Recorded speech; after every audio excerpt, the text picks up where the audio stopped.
My family disowned me after my girlfriend accused me of struggle snuggling her, and now they want to reconnect. My ex-girlfriend cheated on me, and after I found out and confronted her about it, she got scared and told nearly everybody we knew that I had struggle snuggled her to cover up her cheating.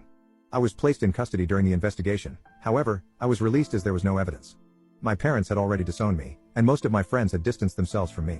I wasn't even proven innocent by a jury, so my parents still believed me to be a struggle snuggler who had gotten lucky.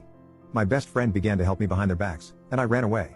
I had nothing to lose, as nobody liked or even approached me, and my college barred me from attending lessons, only emailing me the work and bringing me in for exams.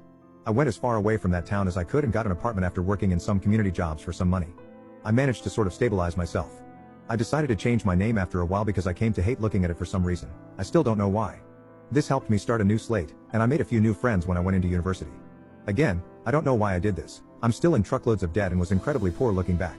I finished my degree in teaching and moved far away to a country on the opposite side of the globe where I now live. I got a nice apartment and settled down in my new job. Eventually, I met a girl who turned out to become my now wife.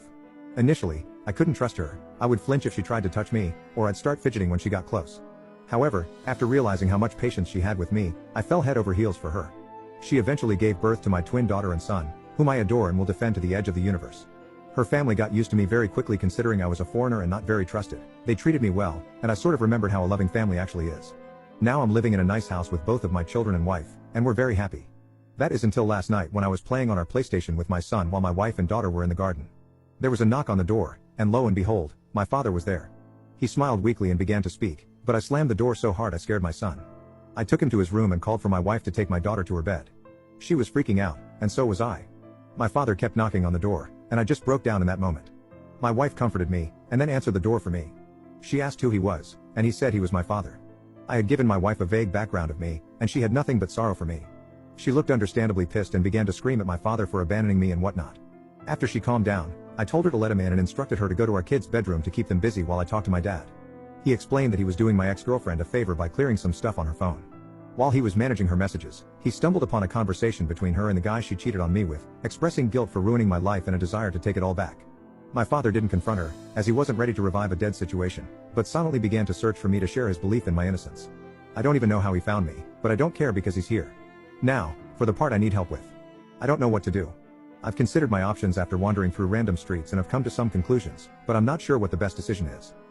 I could turn him away, telling him to go back to our country, leaving me alone, or I could reconcile with him and meet my mother again for the first time in forever.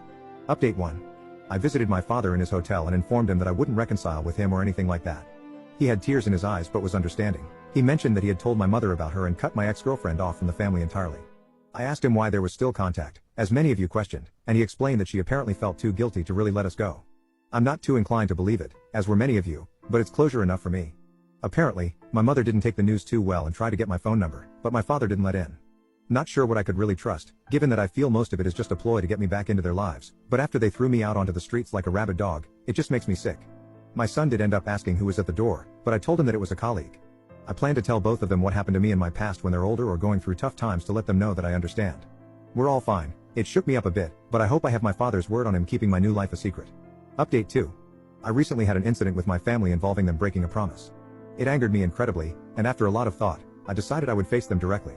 I flew back to my home country and met with everybody involved, my mom, dad, brother, and even the girl who accused me.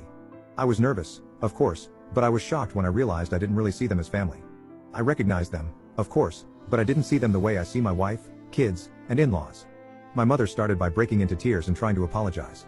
I just felt disgusted by it. My father comforted my mother, and my brother was the one who kept his composure and initiated the conversation. He asked me how I was doing, and I responded by telling him to cut any small talk and that this meeting was on my terms. I told all of them that I was not looking for reconciliation, and I simply wanted closure. I made sure to tell them that I would call the police should they attempt to chase me. I asked my parents why they were so quick to abandon me, even though the police said there was no proof. They explained that they made a rash decision, and seeing me in custody broke their hearts. I called them out on it since they didn't try to stick up for me or anything. Then, I asked my brother why he never contacted me. He looked surprised and said that he did, but I just ignored him all that time. Turns out, he was right. My brother had tried hundreds of times to contact me and give me money to get me off rock bottom. However, he questioned why I never answered and assumed that I hated him because of what happened. Well, as it turns out, my mother had my contacts blocked on all of her phone plans as she paid for my brother's old phone plan. So, I couldn't even receive help when I was completely lost. Then, the cherry on top, my ex. I first asked her why she actually did it. She said that she was scared of what would happen and that she never stopped loving me even throughout it all. She claimed that every session of therapy made her feel even more guilty, as she knew it was all fake. She then told me that she hadn't dated anyone since, in hopes that I would come back, and she could apologize because an apology would apparently reverse time and fix it all. Even that turned out to be a bunch of lies because my father said that he found chat logs of 3 different partners she had when I was away. My ex broke down crying and tried to hold my hand. She had the freaking audacity to ask for another chance. This just made me spiteful, and I pulled out my phone and began showing all of them hundreds of pictures of my 2 children's milestones and the good times my family had together, our visits to cities, their first day of school, both of them and my wife in my arms. I told her that this was what she could have had if she wasn't so stupid, and my parents what they missed out on for not even hearing me out. I had a moment when I thought I had gone too far, but I realized that compared to what they did to me, I hadn't. My visit wasn't all miserable, though, as I met up with my old best friend and his family. They were happy to see me, and I was still grateful for them taking me in when it felt like the whole world was against me. I plan to return to the country one day to show my kids where half of their culture comes from. I won't let them anywhere near my family, though. As far as I'm concerned, my only family is my wife and her family, and my kids. I'd say it went pretty well.